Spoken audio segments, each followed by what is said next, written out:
बोले आत्मा का ध्यान बिना, आत्मा को जाने बिना, आत्मा को जाने बिना, एक आत्मा के ज्ञान के बिना सब व्रत नियम संयम अक्यथु, ए संयम अक्यथु, ये सब अक्यारी हैं। क्या लिखा? बहे तब संयमशील जिया, व्रत तब संयम शील है जीव, ए जीव के ये सब नहीं अक्यथु, ये सब अकारी हैं, कार्यकारी नहीं है। कब तक नहीं है? जाओ न जाने एक परु, जब तक अपनी आत्मा एक आत्मा को नहीं जानोगे। शुद्ध भाव पवित्रु, शुद्ध पवित्र भाव का जब तक ज्ञान नहीं होगा, आत्मा का ज्ञान नहीं होगा, शुद्ध भाव में नहीं जाओगे, तब तक ये सब तुम्हारे अकार्यकारी हैं। तो क्या किया लोगों ने? इसको पढ़कर भटक गए।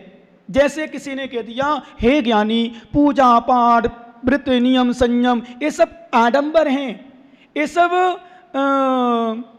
नहीं कर्मकांड मैंने क्रियाकांड है। कहाँ क्रियाकांड में फंसे हो?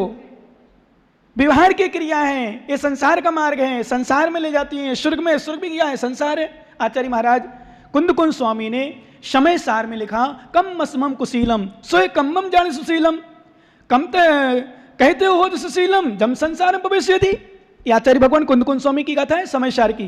क्या कि शुभ कम शुभ कुशीलम, अशुभ कर्म कुशील है, शुभ कर्म सुशील है। शुभ क्रिया सुशील है, अच्छे काम है, और अशुभ कर्म कुशील है। तो आचार्य महाराज ने कहा कहते हो सुशीलम, कौन सा सुशील और कौन सा कुशील? जन संसार प्रवेश थी, दोनों संसार में रखते हैं। क्योंकि स्वर्ग जाओगे तो संसार है, नरक जाओगे तो संसार है, त्रिंच में जाओगे तो संसार है, मनुष्य में जाओगे तो संसार है। तो ये सब शुभ अशुभ कार्य संसार का कारण है। मोक्ष का कारण तो निर्जरा है, और निर्जरा क्या है? ध्यान आत्मा, आत्मा को जानना, शुद्ध आत्मा में लीन होना, वह निर्जरा है। और निर्जरा होती है तो मोक्ष होता है। आत्मा को जानने में ही मोक्ष होता है, और बाकी क्रिया करने से नहीं। तो क्या किया? इन व्रत नियम संयम को छोड़ने लगे लोग, और बस आनंद मनाने लगे। घर गृहस्थी में भोगते समय व्यवहार। अब विचार करना, अब थोड़ा सा चिंतन आप लोग इसलिए दे रहा हूं, ज्ञान दे रहा हूं, कभी ऐसी स्थिति आ जाए तो आप लोग बिल्कुल डंके की चोट बोलना। विषय ने पूजा को तो हे मानते हैं, पूजा को हे मानते हैं, व्रत नियम संयम को हे मानते हैं, अभिषेक करना हे मानते हैं, क्रियाकांड मानते हैं, और जब संसार में घर गृहस्थी में पाप करते हैं, भोगते हैं, वो हे नहीं है। सुनना, वो तो व्यवहार की क्रिया है। और जहां 9 कोटि जीव का अथवा 9 लाख जीवों का, पंचेंद्रिय त्रियंच जीव का घात हो रहा है, 30 जीवों का घात हो रहा है, वहां क्रियाकांड नहीं, वो है नहीं है। इसलिए मैंने कई जगह रेण सार ग्रंथ में भी, और संभवतः इसमें तो नहीं दिया इतना, पर रेण सार अलंकार में विशेष रूप से दिया, और समाधि तंत्र में भी दिया, क्योंकि समाधि तंत्र में भी आत्मा की चर्चा मैंने भोगी पापी। अभी 2 लाइन सुनाई थी ना हुकुमचंद जी ठग ने, क्या सुनाई थी? कि जब तक तेरा पुण्य का बीता नहीं करार, तब तक तुझको मां पे औगन करो हजार। क्या लिखा? जब तक तेरे पुण्य का बीता नहीं करार, यानी जब तक तेरा करार पुण्य का नहीं बीता, जब तक पुण्य छीण नहीं हुआ हो माता, जब तक पुण्य छीण नहीं होता तब तक तू कुछ भी कर ले, औगन करे हजार। जिस दिन पुण्य क्षीण होगा, मैं मालूम जैसे कहता हूँ कभी कभी उन ज्ञानियों को, अरे ऐसा करना वैसा करना, पुण्य है पुण्य है। मैंने कहा पुण्य है कहने की शक्ति नहीं रहेगी जब, तब पुण्य कहेगा पुण्य होता तो मेरा ऐसा होता। समझ रहे नहीं? पुण्य क्षीण होता ना तो जीव नहीं मिलती, 2 इंद्री 1 इंद्री बनता, और 1 इंद्रिय पड़ा रहता वनस्पति का है। इसलिए पुण्य को हे मत कहना, आगे आचार्य इसमें समझाऊंगे तभी, पर अभी वर्तमान में कह रहे हैं व्रत नियम संयम है नहीं है।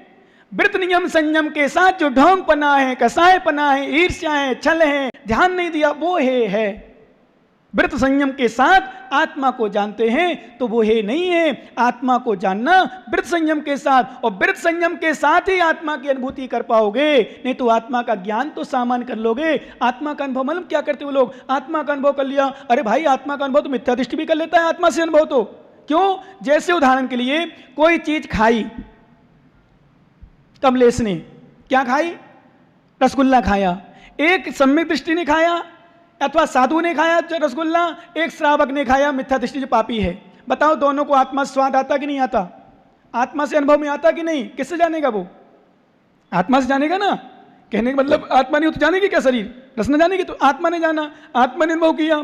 ऐसे ज्ञानी मिथ्या दृष्टि में अनुभव करता है समय, तो आत्मा को जानना सामान्य चीज है, पर आत्मा की शुद्ध आत्मा की अनुभूति, आत्मा की अनुभूति सामान्य मिथ्या रूप करता है, मिथ्या रूप अनुभूति करता है मिथ्या दृष्टि, पर सम्यक रूप शुद्ध अनुभूति ए मात्र सम्यक दृष्टि, सम्यक दृष्टि नहीं, ए विश्वास करना ज्ञानी, जिन्होंने आडंबर को छोड़ दिया, विषय काम वासना को छोड़ दिया, संसार के सुख जिन्होंने त्याग कर दिए, जो अपनी आत्मा में लीन रहने का ही निरंतर प्रयास करते हैं, वही शुद्ध आत्मा की अनुभूति कर पाते हैं। ऐसा योगी व्रत नियम संयम धारण करके अपनी आत्मा को जानते हैं तो लहु पावई सिद्ध सोए, तो शीघ्र ही समय में सिद्ध सुख को प्राप्त कर लेते हैं। यहां आचार्य महाराज ने फिर क्या कह दिया, भयतम संयमशील जिये, व्रत नियम संयमशील है जीव, ये संपूर्ण अत्यत्तु, ये सब अकार्य हैं, कोई कार्यकारी नहीं। अब एक गाथा ले लेंगे और मालूम आगे की गाथा कथन से दे ना दे, आगे की लाइन तो एक गाथा देके तुम्हें भटका देंगे। क्या कहेंगे, देखो आचार्य भगवान योगेंद्र देव स्वामी ने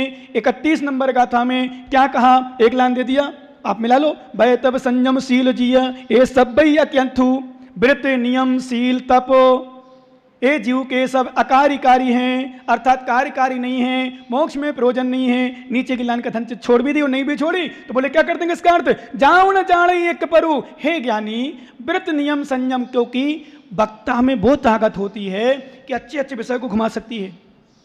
इसलिए मैंने किसी विषय को तुम्हें रोका था या रोका है या कहीं रोकता हूं सुनने के लिए विषय, क्यों, क्योंकि लोग में ऐसे ऐसे मूर्खपने में भी ज्ञानीपना होता। मैंने कहा था मूर्ख लोग भी ज्ञानी होते हैं, क्या मूर्ख लोग भी ज्ञानी होते हैं, ढोंगी लोग भी ज्ञानी होते हैं। विश्वास करना, ऐसा समझाएंगे, ऐसा बताएंगे, ऐसा समझाएंगे कि तुम्हें पागल बना देंगे। और क्या बात कोई और बोलो, देखो गाथा लिखी, जाओ ना जाना ही एक परु शुद्ध भाव उपवत्तु, जब तक अपनी आत्मा को, हे जीव, एक आत्मा को, एक परम शुद्ध भाव को ज्ञान नहीं होगा, एक आत्मा का ज्ञान नहीं करोगे तो ये व्रत नियम, इसलिए ज्ञान करो आत्मा का, फिर दीक्षा लेना। मैं मना नहीं करता हूँ दीक्षा लेने से, पर पंचम काल अभी तो कुछ है ही नहीं। साधना देखो ना, और दृष्टांत देखो महाराज, देखो जो परेशान है, देखो वो तड़प रहे, देखो गर्मी में परेशान हो रहे, कहीं को गर्मी में परेशान होते हम लोग, तो देखो हाथ पैर धोते, कहीं कुछ देखो तो पैर तो लेटे थे, देखो पे ऐसा कर रहे थे, वो ऐसा कर रहे थे, पता नहीं ऐसे ऐसे दृष्टांत। इसलिए मैं कई बार आप लोगों को बोलता हूँ, भैया कभी साधुओं को कमी दिखे,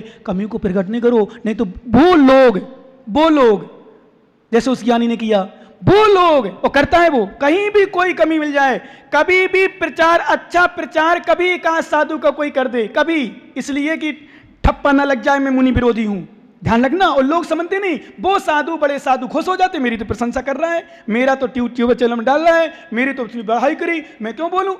तो वो अधिकांश था। अभी एक बार रहा तो उसने कभी कम से कम 25-30 साधुओं का, कोई मान लो तिलक लगा है, कोई किसी विषय में, कहीं किसी में, अब ज्यादा नहीं बोलूंगा, हर विषय में उसने दिया। और ऐसा देता है, ऐसा शब्द आपको फिरोगे यार सही में यार ऐसे मारा थोड़ी, पर सबको लपेटेगा। देखो ये पंचम काल में हो रहा है, ये साधु होते हैं, ऐसे साधु होते हैं। नहीं, मैंने उसको मालूम क्या कहा था अलोध में, मैंने कहा ज्ञानी यदि तुझ में शक्ति है कि वास्तव में साधु ऐसे होते हैं, ऐसे ही होना चाहिए, तू बन के दिखा, मैं तुझे नमोस्तु करूंगा। क्या तू बन के दिखा साधु। जब कभी सच्चे साधु में या साधुओं में बुराई दिखने लग जाए, नोट कर लेना आप लोग, जब कभी तुम्हें बुराई दिखने लग जाए तो साधु बन के दिखाना।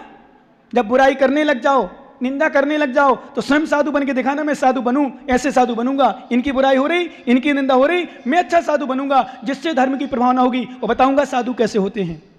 ये विशेषता है, बुराई करने से सुधार नहीं होगी, बन के दिखाओ, बनना तो है नहीं है। तो बुराई, ऐसे लोग, उनको बुराई दिखती है तो बुराई देख करके ऐसा समझाएंगे। और नए नए लोग, नई पीढ़ी को, देखो बेटा, देखो ज्ञानी ऐसे महाराज थोड़ी होते हैं, महाराज आत्मा में लीन रहने वाले होते हैं। और किसी ने कह दिया, मालूम कुछ लोग उदाहरण क्या है, महाराज लोग जंगल में रहते हैं वही महाराज होते हैं। क्या कह दिया, वो कहते हैं ऐसा, बोले जंगल में रहने वाले महाराज होते हैं, ये तो क्या है, ये नगरों में रहने वाले। जबकि चतुर्थ काल में भी, मैंने कई बार आप लोगों को बताया है, चतुर्थ काल में भी महाराज लोग धर्मशाला आदि में, ध्यान रखना, प्रवास करते थे, चतुर्मास किया करते थे चतुर्थ काल में भी। पर उन मूर्खों ने, अज्ञानियों ने ज्यादा शास्त्र के कीड़ा बने, मात्र शास्त्र के कीड़ा, अध्ययन कर लिया शास्त्र, ऐसी गाथाओं को पढ़कर। अब बताओ, एक लाइन में पढ़ोगे आप, एक लाइन पढ़ोगे तो क्या होगा बताओ ना। और वास्तव में आज जितनी भी बुराई करते हो तुम साधुओं की, एक लाइन पढ़ते हो, दूसरी नहीं पढ़ते, दूसरे नहीं सुनते। दूसरा पक्ष से कई लोगों ने कई विषयों को लेकर एक विषय को सुना, दूसरा सुना ही नहीं, तो न्याय गड़बड़ हो गया, लोगों की श्रद्धा टूटी। बहुत सारे लोग, मैं गारंटी कह रहा हूं, जो जो अज्ञानियों की बात आ जाते हैं और एक पक्ष सुन लेते हैं, नोट कर लेना। और जिन जिन ने गुरुओं के प्रति श्रद्धा तोड़ी हो, जिन जिन गुरुओं से दूर हो, जिन्होंने गुरुओं के प्रति आस्था खत्म हो गई हो, गारंटी वो एक दिन अपने काम में पछताएंगे, अपनी गलती पर पछताएंगे, अपनी श्रद्धा तोड़ने पछताएंगे। अभी नहीं तो अगले भाव में नरक निगोद की जब यात्रा करेंगे, त्रियंच पर्याय में जाएंगे, जब कष्ट होंगे तब एहसास होगा। मैंने बताओ, ऐसे मूर्खों की बात मानी जो मुनियों को नहीं मानते हैं। क्योंकि शुरू जब हुआ कोई विषय को, तो जो मुनि को नहीं मानता था, परिवार से परिवार लेके, विश्वास करो, वह मुनियों को ना मानने वाला ही शुरू किया। और लास्ट में जिसने प्रचार किया, विश्वास करना ज्ञानी जो प्रचार करते हैं, जो मुनियों को नहीं मानते हैं दिल से अंदर से, वो ही दुष्प्रचार करते हैं। अथवा वो करते हैं जो मानते हैं मुनियों को, पर मुनि विशेष को मानते हैं, गुरु विशेष को मानते हैं, साधु विशेष को मानते हैं। समझ गए होंगे आप लोग, जो कट्टरवादी। मैं तो विश्रांत सागर को ही मानता हूं, बाकी मुनियों की बुराई देखेगी तुरंत डालूंगा, तुरंत कहूंगा। ऐसे लोग भी अन्य मुनियों की बुराई करने में हिचकते नहीं हैं, हिचकते ही नहीं हैं। जैसे माताओं से मिलो ना, हमारी बच्ची कैसी भी हो, कैसे कपड़े पहने हो, कैसे भी हो, तो भी अच्छी लगती है। पूछो आप लोग बताओ, आपकी बेटी को, आपकी बेटी लगती है, आपको छोटी लगती है? तो कैसे कपड़े, उटपटांग, गलत, मतलब आप कभी कभी तो पिता भाइयों की दृष्टि भी नीचे हो जाती है। पर इन माताओं से पूछो, इनको कुछ नहीं लगता, साथ में जाते, साथ में आते, साथ में बैठते हैं। कभी कभी कुछ माताएं तो संबोधन कर देती हैं, हम लोग भी देख लेते कई बार तो। लेकिन कुछ लोग अपनी खराब नहीं लगती हैं, दूसरे की, देखो कैसी पहने, देखो कैसे कपड़े पहने, देखो कैसे करे, ये कैसे पहने। ऐसे कुछ गुरु भक्त हो गए, साधु भक्त, जो अपने आप को धर्मात्मा मानते हैं, सम्यक दृष्टि मानते हैं कि विश्वास करना, वो उनको अपने गुरु की बुराई नहीं दिखती, उन्हें कोई दूसरा साधु कुछ करता हो तो बुराई दिखती है। ऐसा इन लोगों ने, ज्ञानियों ने क्या किया, विश्वास करना एक लाइन ले ली विषय, आगे पीछे लिया ही नहीं, सत्य को समझा ही नहीं। उन्होंने कहा ऐसा मैंने देखा, ऐसा मैंने कहा, ऐसा मैंने सुना, यही सही है। और मेरी बात, जैसे कई बार तो ऐसी भी स्थिति हो गई, मान लो ये दोस्त हैं दोनों, चेतन और कमलेश, सपोज करो दृष्टांत के लिए। अब कमलेश ने जो कह दिया, मैं जो कहूं वो नहीं मानेगा, मेरा दोस्त है, मेरा फ्रेंड है, सही कह रहा होगा, मित्र तेरी सौगंध, यार माँ की सौगंध, भगवान की सौगंध, मैं सही कह रहा हूं, ये पागल आ गया दोस्त की बातों में। ऐसे भी आ जाते बहुत सारे लोग अज्ञानता में। इसलिए मैं कहता हूं, वो मित्र किस काम का जो धर्म से दूर कर दे, वो मित्र किस काम का जो गुरु से दूर कर दे। वो शत्रु श्रेष्ठ है जो गुरु चरणों में लाके रख दे, जो धर्म में लाके रख दे, वो शत्रु श्रेष्ठ है। और शत्रुता कोई बुराई नहीं, शत्रु कोई बुरा नहीं होता। विश्वास करो, हमारे मन में खराब भावना ना हो। इसलिए ऐसे लोगों ने क्या किया, एक लाइन पढ़ ली, कौन सी, भय तब संयमशील जिया। ये क्या तुम माता आगे पीछे मत पढ़ो अभी, और पढ़ भी लो तो बोले जाओ न जाने एक परू। जब तक आत्मा के नहीं जानोगे, आत्मा अनुभव नहीं करोगे, एक शुद्ध पवित्र आत्मा को नहीं जानोगे। ऐसे लोगों ने, सच बताऊं, एक पंथ खड़ा कर दिया नया, एक नया पंथ खड़ा हो गया, तुम्हें पता ही नहीं। और तुम्हारे यहाँ आते होंगे, तुम्हारे यहाँ रखे भी होंगे, शास्त्र भी रखे होंगे, और तुम्हें ज्ञान ही नहीं हो, बोलते हो तुम, चालते हो सब कुछ। धीरे धीरे इतना कट्टर, यद्यपि कट्टर है अभी भी, पर जहां एक दो होते हैं वहां ज्यादा चल नहीं पाती, तो तुम्हारे बीच में आके बैठते हैं, तुम्हारे एक साथ में पूजा करते हैं। कहां जाए, मंदिर दूसरा है नहीं है, दूसरा कुछ है नहीं है, सब करेंगे, पर विश्वास करना अंदर अंदर काटेंगे, अंदर अंदर काटेंगे। जो शरण देगा, जैसे क्या हुआ मैं आपको बताऊं, एक बिल्ली चूहे को पकड़ रही थी, तो एक पक्षी ने, गिद्ध पक्षी ने उस चूहे को अपने पंख के नीचे क्या कर दिया, क्या किया, छुपा लिया, जिसमें बिल्ली ना देखे तो उसको, चूहे को नहीं खाएगी। विश्वास करना, थोड़ी देर बाद जब बिल्ली चली गई तो गिद्ध पक्षी बोलता है उस चूहे से, हे चूहे, हे चूहे, तू निकल, अब मेरा शिकारी आ रहा है, क्योंकि दूसरा बड़ा जानवर आ रहा था जो उसको शिकार करता, मेरा शिकारी आ रहा है, तू जा, अब मैं उड़ रहा हूं। और जैसे उसने उड़ान भरी, धड़ाम से नीचे गिर गया, क्योंकि चूहे ने अंदर अंदर उसके पंख काट दिए थे। ऐसे चूहों से बच के रहना भैया। मैं तो सच में बहुत प्रयास तो करता हूं बचने का, अब ना बच पाऊँ अलग है। ऐसे चूहे बहुत खतरनाक हैं, और सही में जितना भी घात हमारा मतलब हमारे साधुओं का जितना भी घात किया, मैंने आपको बताया था, ऐसे चूहों लोगों ने किया। जिसको शरण दी, जिसका नाम बढ़ाया, जिसका सम्मान किया, जिसका नाम दुनिया में उजागर किया, जिसका सम्मान कराया, जिसको स्थान दिया, जिसको सब कुछ किया, ऐसे चूहों ने ही क्या किया, काटा है। कई चूहे तो ऐसे भी होते हैं, सही बताऊंगा, नाम नहीं बोल रहा हूं, ना नाम लूंगा, ना विषय बताऊंगा, ना वेश त्याग कुछ भी बताऊंगा। ऐसे ऐसे चूहे क्योंकि अधिकांशतः बड़े बड़े हमारे आचार्यों तक को, बड़े बड़े हमारे गुरुओं तक को ऐसे चूहों ने घात किया जो संग में रहकर जिनको शरण दी, सहाय किया, उन्होंने फिर बाद में काटता रहा। और जब उड़ान भरने का प्रयास किया, जब हमारी जरूरत पड़ी, हमें जरूरत पड़ी, हमने उड़ान भरी, हमने मतलब पक्षी ने विश्वास करना, पंख कट गया था, नीचे धड़ाम गिरा, शिकारी ने शिकार खेल लिया, बेचारा मर गया। ये सबके साथ होता है, ध्यान रखना। इसलिए ऐसे चूहों से बच के रहना। समझ में आ रहा ना?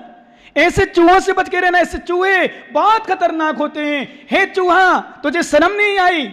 हे चूहा, तुझे शर्म नहीं आई? मैंने तो कई बार ऐसा देखो सोचा है, बोला है, कहा भी है, और पर कहने का प्रयास भी इसलिए नहीं करता ज़्यादा कि जिसको नहीं सुधरना, जिसको जैसा हमने कहा था ना, जिसकी बुद्धि जैसी उतनी दे बताए, वाको बुरा ना मानिए, और बेचारा उसकी बुद्धि ऐसी चलती है। क्या करें? जब तक तुम्हारा, मैं हमेशा बोलता हूँ, जब तक तुम्हारा समय अच्छा चलता है तब तक तुम्हारे घर परिवार के लोग सब साथ देंगे, और जिस दिन तुम्हारा पाप कर्मोदय आएगा, भाई साहब तुम्हारा मित्र भी साथ नहीं देगा। ध्यान रखना, कोई भी आपस में, तुम्हारा परिवार का सदस्य कोई, मैंने कहा था आपको 2 लाइन सुनाई थी शायद पहले, बीच में याद भी हो गई होंगी। जब से मेरे घर में मेहमान हुई गरीबी, मेरे घर का रास्ता भूल गए मेरे ही करीबी। जिसको मैंने साथ दिया, जिसको मैंने सहयोग दिया, जिसका मैंने सब कुछ किया, ऐसे ऐसे लोग, सच बताऊं, जिसका मैंने नाम बड़े बड़े शहरों में उजागर किया, सम्मान कराया, सम्मान किया, सब कुछ किया, स्थान दिया, उन चूहों ने जब पंख उड़ने का टाइम आया, शिकारी मेरा सामने आया, उन्हीं ने मेरा पंख काटा। नहीं उड़ पाओगे। ऐसे चूहा, ध्यान रखना, ऐसे लोग समाज में रहकर काटते हैं, तुम्हें पता ही नहीं चलता। अपनी पुस्तकें लाएंगे, अपने शास्त्र रख देंगे, अपने वो करेंगे, और फिर कोई ना कोई दिमाग चला ही जाता, माताओं की बुद्धि चले जाए, पढ़ लो, वो काटेंगे तुम्हारी समाज में 1 से 2, 2 से 3, 3 से 4, और फिर मालूम चला बड़ा चढ़ के। अभी सुना होगा आपने, जब राम मंदिर का वो शिलान्यास हुआ, एक जगह किसी ने 20, 25, 50 लोगों ने, पूरे परिवार सदस्य 50 लोगों ने हिंदू धर्म स्वीकार किया। अब किस विषय को क्या मैं नहीं पता, बोले हम लोग ऐसे थे पहले, हिंदू ही थे, बोले वो तो हमें धीरे धीरे बना दिया गया, हम ऐसा हो गए वैसा हो गए, आदि मैं ज़्यादा नहीं बोलूँगा। कहने का अर्थ मात्र इतना है कि वास्तव में देखो ऐसे लोग करते हैं। ऐसे चूहों से आप लोग भी यदि हो सके तो बच के रहना, ऐसे चूहों से बच के रहना, क्योंकि समाज को क्या, घर को क्या, परिवार को क्या, रिश्तेदारों को क्या, जब साधु को नहीं छोड़ते ऐसे चूहे तो तुम्हें क्या छोड़ेंगे। इसलिए आत्मा को समझो, शुद्ध आत्मा को समझो, एकांत ग्रहण नहीं करना, साधबात को लेना, अनेकांत धर्म को समझना, अपनी आत्मा को समझते हुए आत्मा का ध्यान करने का प्रयास करना, शुद्ध आत्मा को समझना, इसी में हमारा कल्याण होगा। शेष चर्चा अपन आगे करेंगे। भगवान महावीर स्वामी की